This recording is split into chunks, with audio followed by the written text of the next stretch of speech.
Just like a butterfly inside the cocoon, it looks still, but inside, everything is changing.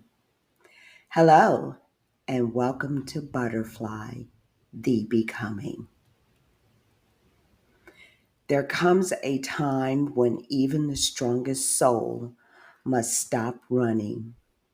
I have been running most of my life, running towards healing, away from pain, chasing peace, but never quite crossing the finish line. What about you? Are you running too and never passing the finish line? The world grows loudly, the mind louder, and yet the truth still speaks in a whisper. Be still enough to hear. The Spirit says, in the quiet, where the world finally fades, where your thoughts settle into stillness, there God waits. Your ancestors sing the songs that kept you alive before you were even born. Quiet, quiet, listen from the stillness. There lie the answers that have been whispering to you through the silence.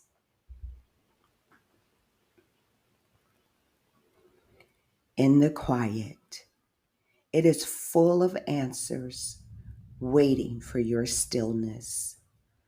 I know that to be true.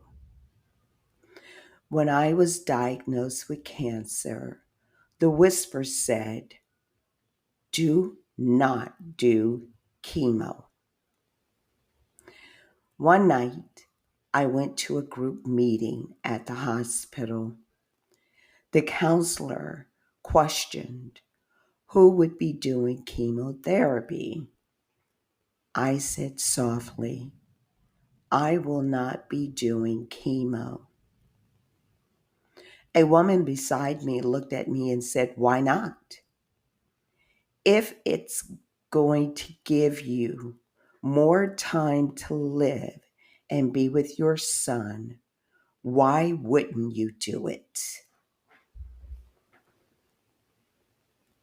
Her words hit deep. My son was only 4 years old. I cried nonstop that night. But in the silence, the whisper came again. Do not do the chemo.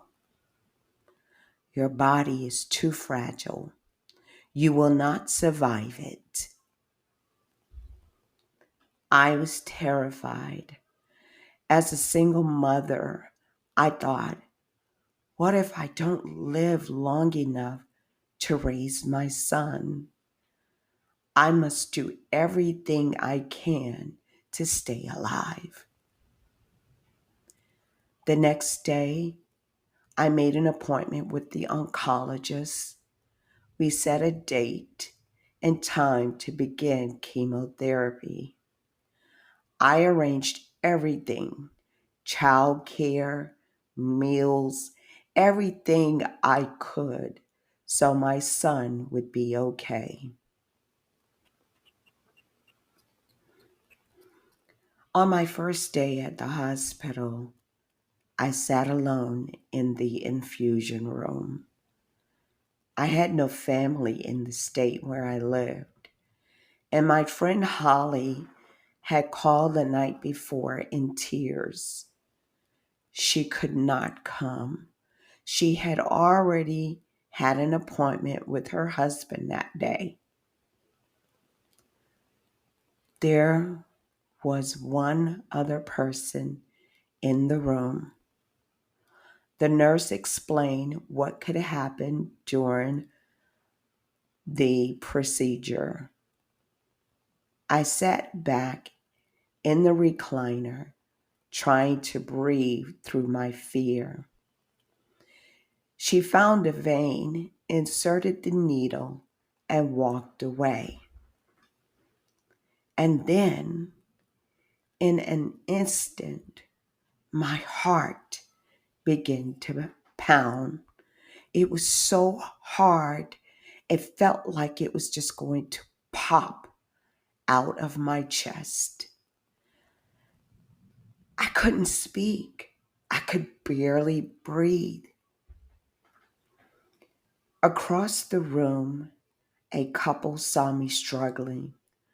The man stood up and shouted, "Nurse, nurse, something's wrong. Something's happening to this lady." One drop, that's all it took. In an instant, my body began shutting down.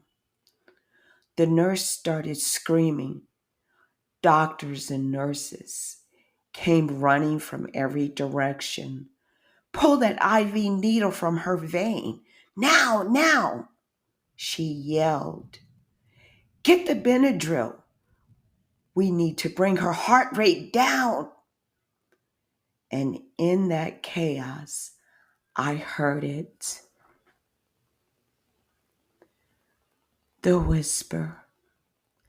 The same whisper that had told me not to do the chemo.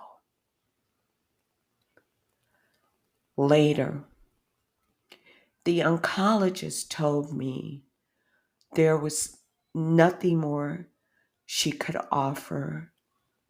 No treatment, no plan, no promise of time.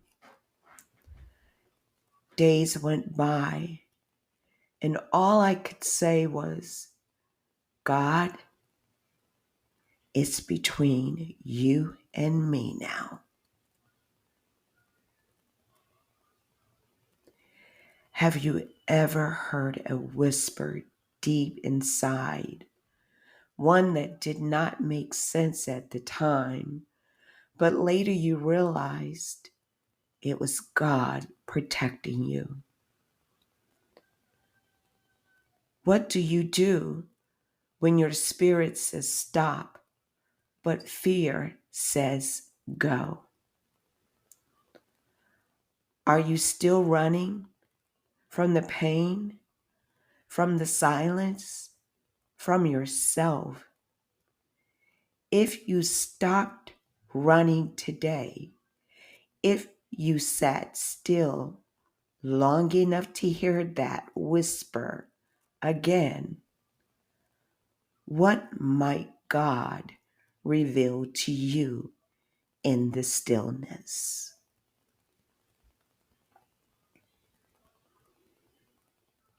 I won't run anymore. I won't fill the quiet with words. I'll let the silence speak, because the God who made oceans does not need to shout to move the tide.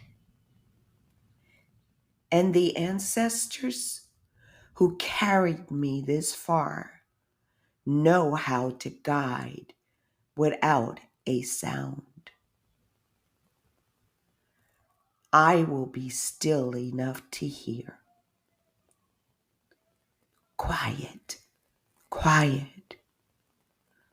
For there, in the stillness, lies every answer.